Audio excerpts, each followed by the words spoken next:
Bonjour! Dans cette vidéo, tu vas pouvoir apprendre à résoudre une équation diophantienne. Qu'est-ce que c'est?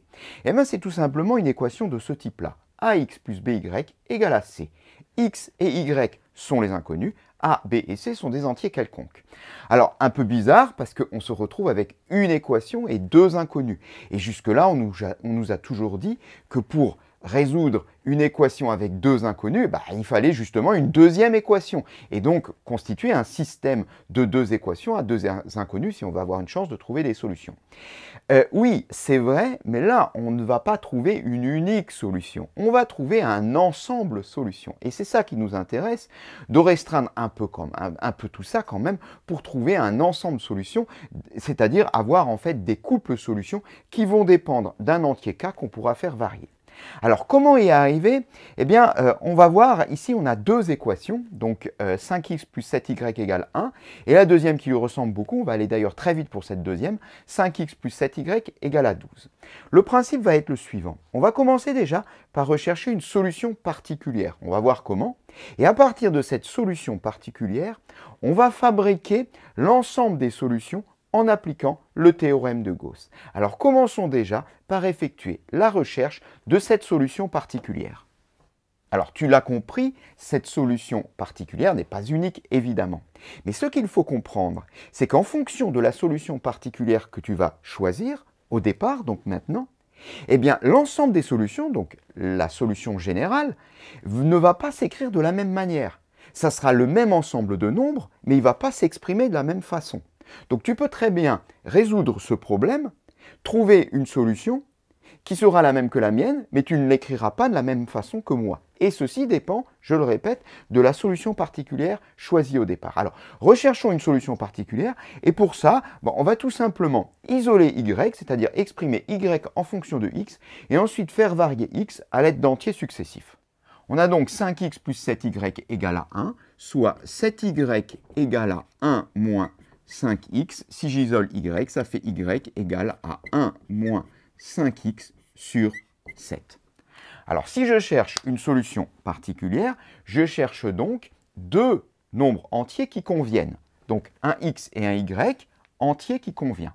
Alors, ça peut paraître un peu bizarre comme ça de se dire avec ce quotient, on va arriver à trouver un y entier, parce que bon, on divise quand même par 7, mais si tu verras, on va y arriver. Alors, pour cela, on va utiliser la calculatrice, tout simplement. On va saisir la fonction f de x égale 1 moins 5x sur 7. On va constituer un tableau de valeurs avec un pas de 1, on va prendre que des valeurs entières, et on va essayer de trouver un x entier qui nous renvoie un y entier. Et de cette façon-là, on aura une solution particulière pour notre équation 5x plus 7y égale à 1. Donc voilà le tableau de valeurs. Alors ça, c'est à toi de fouiller. Des fois, c'est un petit peu éloigné de 0, de l'origine. Mais bon, en général, en devoir, on ne va pas te mettre quelque chose qui est très éloigné de l'origine. Sinon, tu vas passer une heure à chercher. En tous les cas, ici, c'est assez rapide. On voit que, par exemple, pour x égale moins 4, on trouve y, donc f de x, égale à 3. On a là donc deux entiers, moins 4 et 3, qui conviennent dans notre équation. Avec x égale moins 4, on a un y entier, ce y vaut 3, le couple moins 4, 3 est une solution particulière de mon équation. Voilà, j'ai écrit SP comme solution particulière pour économiser un petit peu de place. On passe maintenant à la recherche de l'ensemble solution, c'est-à-dire la solution générale. Quand on découvre pour la première fois cette méthode, elle paraît un petit peu parachutée, mais tu vas voir, elle n'est pas si compliquée. L'idée, je le rappelle, est d'appliquer le théorème de Gauss. Donc, on va partir du membre de gauche de notre équation, c'est-à-dire 5x plus 7y. On rappelle que moins 4 et 3 est une solution particulière, ce qui signifie que 5 fois moins 4 plus 7 fois 3 est également égal à 1. Donc je peux écrire que 5x plus 7y, c'est pareil que 5 fois moins 4 plus 7 multiplié par 3. Ça, c'est l'équation de départ qui est égale à 1. Ça, c'est le résultat par ma solution particulière qui est est égal à 1. En cas de doute, tu peux le vérifier, tu verras bien. Alors, on ne va pas simplifier ici l'écriture, surtout pas, parce que sinon, bah, on retombe sur 1 et ça nous fera les pieds. Hein. Qu'est-ce qu'on pourra en faire, puisqu'on retombera sur l'équation de départ? Non, non. Ici, ce qu'on va faire, c'est qu'on va s'arranger pour factoriser par les coefficients a et b, ici, de mon équation diophantienne. Je vais donc ramener ici ce terme à gauche et ce terme-là à droite. Donc, on va ramener les 5 à gauche et les 7 à droite. Ça nous donne, donc le 5x, je le recopie. Ici, moins 5 multiplié par moins 4 égale. Celui-ci, on le ramène à droite, donc ça fait moins 7y. Et ça, on le recopie, plus 7 fois 3. Et surtout, je le répète, on ne calcule pas. Car maintenant, on va factoriser. Alors ici, du coup, on peut factoriser par 5, ce qui nous fait 5 facteurs de x moins moins 4, donc x plus 4, est égal. Donc ici, on peut factoriser par 7, ça nous fait donc 7 facteurs de moins y plus 3 ou 3 moins y. On a ici 5 multiplié par un entier. X est un entier, x plus 4 est un entier. On peut le noter k si on veut cet entier. C'est-à-dire que ce nombre-là, 7 facteur de 3 moins y, ce grand nombre-là, s'écrit 5k. Eh bien, si ce nombre s'écrit 5k, nécessairement, ce nombre-là est divisible par 5. 5 divise ce nombre-là. On va déjà le noter.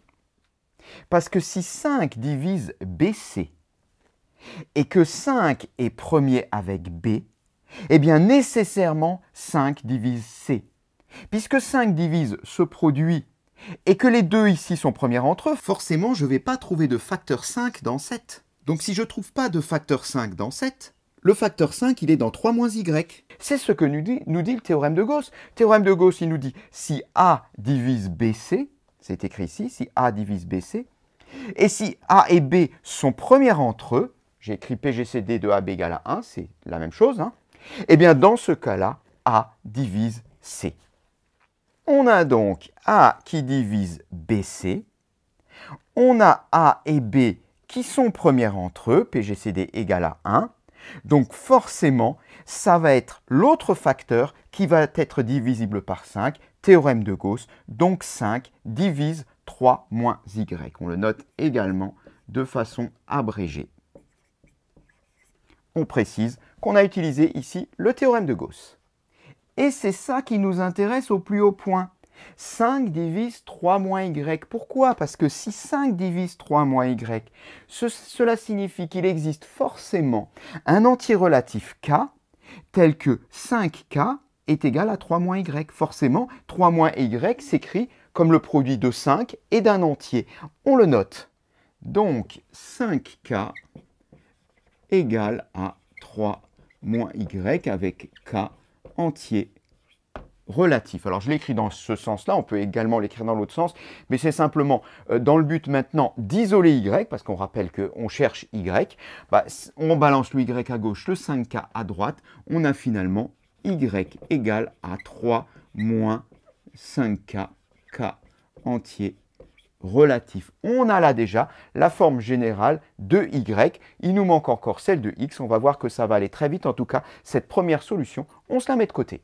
Ok, donc il nous faut x. Alors pour trouver x, eh bien, c'est pas compliqué. On va partir de cette équation-là. Ici, on a x en fonction de y. Là, on a y en fonction de k. On comprend bien qu'en substituant, on va pouvoir exprimer x en fonction de k. Donc repartons de cette équation. Et on remplace donc y par 3 moins 5k. Donc ici, je vais déjà développer. Ça me fait 5x plus 20 égale à 7 facteur de 3 moins, donc 3 plus 5k. Ok, on voit que les 3 s'en vont ici. Il nous reste donc à gauche 5x plus 20. Et à droite, bah, il nous reste 7 fois 5, 35k. On y est presque, on rappelle qu'on veut isoler x, donc isolons x. Ça fait donc 5x égale à 35k moins 20. Et là, on reconnaît qu'on n'a que des facteurs 5, donc on peut diviser partout par 5, ce qui fait que ici, il va me rester x, là, il va me rester 7, et là, il va me rester 4. On remplace. X égale à 7k moins 4, k est toujours entier relatif, et bien voilà, on a trouvé x, on se met cette deuxième solution de côté. Bon, je parle de première solution, deuxième solution. On est d'accord que c'est un abus de langage, c'est évidemment la même solution. C'est la solution générale, c'est-à-dire le couple x, y solution que l'on sait maintenant comment il s'exprime. Il s'exprime sous la forme 7k moins 4, 3 moins 5k. Ça signifie donc que tu peux prendre n'importe quelle valeur entière de k, tu remplaces ici, donc le même k, hein. Tu vas calculer donc un x et un y, qui est normalement solution de cette équation. Donc la valeur que tu vas trouver, tu peux vérifier, ça va marcher dans cette équation. Alors il nous reste quand même un petit quelque chose à faire, parce que là ici, en fin de compte, on a juste fait le sens direct. Heureusement, la réciproque est assez rapide. Pourquoi il y a besoin d'une réciproque? Tout simplement parce qu'une équation, ça se résout par équivalence. Or, il y a un moment où on n'a pas procédé par équivalence. Petit rappel. Eh oui, le théorème de Gauss, il fonctionne par implication. Cela signifie qu'à ce niveau-là, eh bien, on n'a pas équivalence. Donc, il faut faire une remontée et juste vérifier que l'ensemble de ces solutions vérifie bien l'équation de départ. Ce n'est pas bien compliqué. On va juste remplacer x par 7k moins 4 là-dedans, y par 3 moins 5k là-dedans. On va calculer tout ça et on va s'assurer que ça donne bien 1. Et de cette façon-là, on aura l'équivalence, réciproquement. Donc, réciproquement, on part de la fin. On a comme solution 7k moins 4, 3 moins 5k. Et on va vérifier que ce couple est bien solution de l'équation. On va donc remplacer. Ça nous donne 5 facteur de 7k moins 4 plus 7 facteur de 3 moins 5k. Ça doit normalement donner 1. Allons-y. 5 fois 7, 35k, moins 20, plus 7 fois 3, 21, moins 35k. Bien, les 35k s'en vont. Il reste 21 moins 20, soit 1. Eh bien, ça fonctionne comme on le voulait. Le couple est bien solution. On a là donc l'ensemble solution.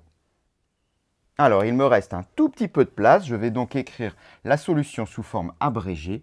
S égale, donc c'est le couple 7k moins 4, 3 moins 5k, k entier relatif. Voilà l'ensemble des solutions. Alors, on peut s'attaquer à la question B, et comme promis, ça va aller très vite. On va voir qu'en réalité, eh bien, la structure de la démonstration est exactement la même, ce qui fait que je ne vais pas tout recopier, je vais remplacer au fur et à mesure, tu vas voir. La seule différence, c'est peut-être pour la recherche de la solution particulière.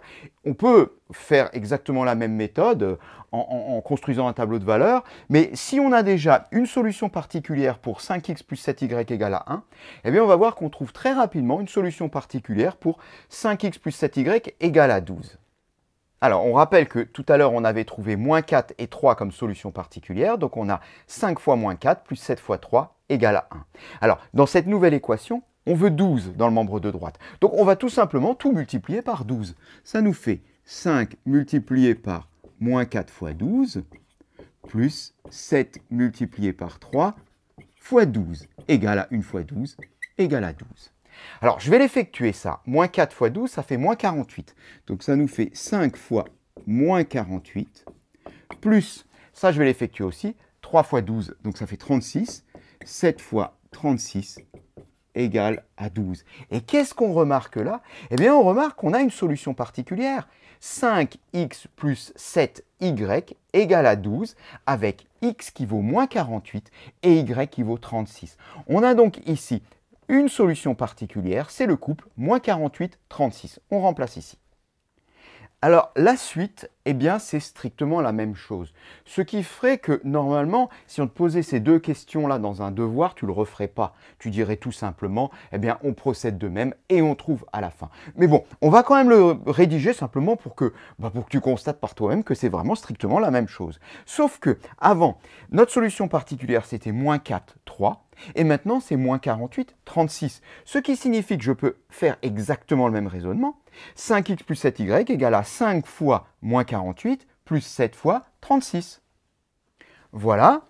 Et qu'en réalité, eh bien, pour la suite, partout où on va trouver moins 4, on va mettre moins 48, et partout où on va trouver 3, on va mettre 36. Et on va établir exactement la même démarche. Alors allons-y, on va nettoyer tout ça. Voilà, donc on avait ramené ici les facteurs 5 à gauche, les facteurs 7 à droite. On a ensuite factorisé. Ok, on retrouve notre 48, notre 36. Ici, j'ai moins par moins qui fait plus. Et ensuite, on avait appliqué le théorème de Gauss avec 5 et 7 qui sont toujours premières entre eux. Ça ne change rien. La seule différence, c'est que j'ai ici 36. Donc, on a finalement 5 qui divise 36 moins y. Je vais donc remplacer là. Ça veut dire que 36 moins y peut s'écrire 5 fois un entier. Voilà, et ainsi on trouve y en fonction de k, donc une forme générale pour y, soit 36 moins 5k. On part de cette équation, ici, et on va substituer pour trouver x. Voilà, ça fait juste des calculs un peu plus compliqués, puisque 5 fois 48, 240. J'enlève les 36 ici qui s'en vont. Il me reste 5x plus 240 égale 35k. En balançant le 240 de l'autre côté et en divisant partout par 5, on arrive à x égale 7k moins 48. Voilà, pour la réciproque, eh bien c'est pareil. On trouve donc notre forme générale. On va simplement remplacer pour vérifier que ces expressions vérifient bien l'équation 5x plus 7y égale à 12. Attention, égale à 12 maintenant. Bon, bah on remplace x et y. Je te laisse regarder les calculs. Et on trouve effectivement 12 en faisant 252 moins 240. On a donc l'ensemble solution, cette fois-ci, pour l'équation 5x plus 7y égale à 12.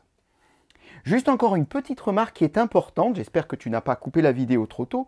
Qu'arriverait-il si jamais A et B ne sont pas premières entre eux? Parce que du coup, si A et B ne sont pas premières entre eux, on ne va pas ici pouvoir appliquer le théorème de Gauss qui va nous permettre d'exprimer une des deux inconnues.